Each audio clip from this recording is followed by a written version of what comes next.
I recently read a report that was published by AAA last year. And the purpose of the report was to try and get some good data on the amount of road rage we experience as drivers.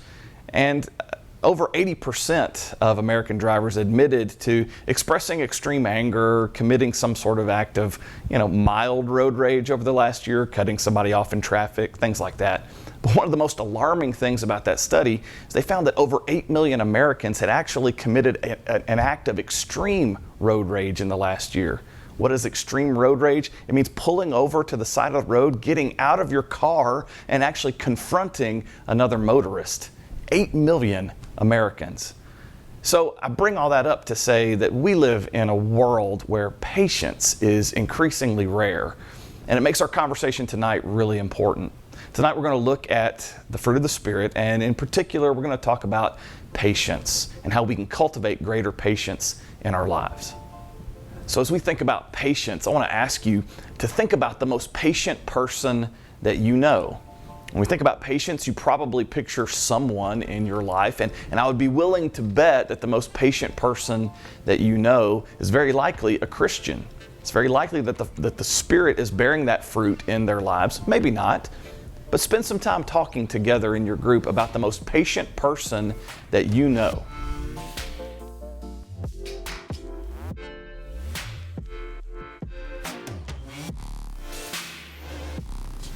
One of my favorite authors has this quote. She says that busyness is how we measure our worth in this culture. You may think that's true, you may not, but I want to ask you to spend a little bit of time reflecting on that. Is busyness one of the real enemies of patience in our culture?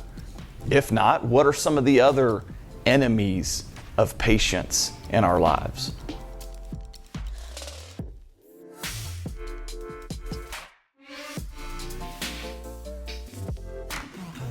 And then finally, tonight, just spend some time answering this question.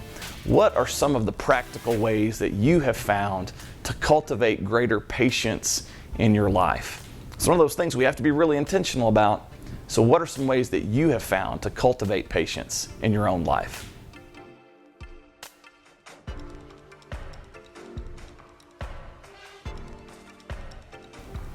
It is so fitting for us to be talking about patience because God is so exceedingly patient with us. And so tonight, my prayer is that we could continue to grow in patience, and that the Spirit would bear that kind of fruit in us so that we would reflect the patience of our Father in heaven.